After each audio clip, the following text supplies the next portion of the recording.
Nanababo Kabalen, welcome to Where in Pampanga. For today's vlog, we will be partying all night dito sa may DK Club, dito sa may Angeles City. So we're gonna experience the food, of course the party. Guys, if you wanna know more about this new hangout sa Angeles City, samahan niyo po kami. So tara, let's go!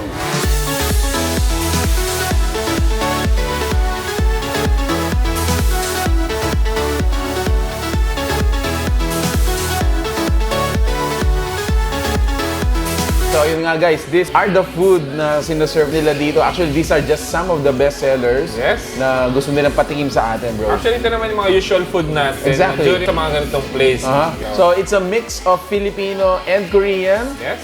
So yun guys, mamili lang kayo. If you want Pinoy or Korean dishes, available po sila So dito. syempre, hindi na makakawala dyan. Meron tayong crispy pata dito. Wow. Meron tayong fried chicken, tteokbokki, sisig, flavored wings, Korean dishes nila. Yes. And syempre, for our dessert, yung mga mixed fruits. Yan. Alright, so parang nagsisimula na yung party. Bilisan na natin tikman to. And samahan niyo po kami. Alright?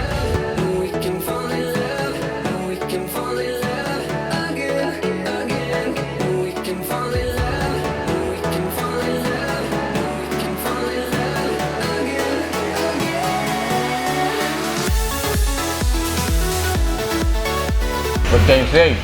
Pinoy meals. Yes, napakasarap. Last one, bro.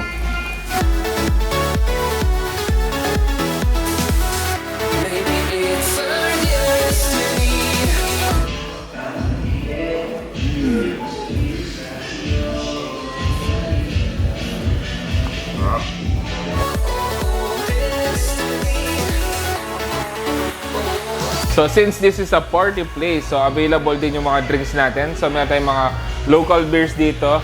At the same time, meron tayong mga high-end liquors dito. So meron tayong mga Hennessy, Martels, Blue Label, and yung mga iba pang mga mamahaling liquors. So next thing to do natin, punta na tayo sa party. Tara!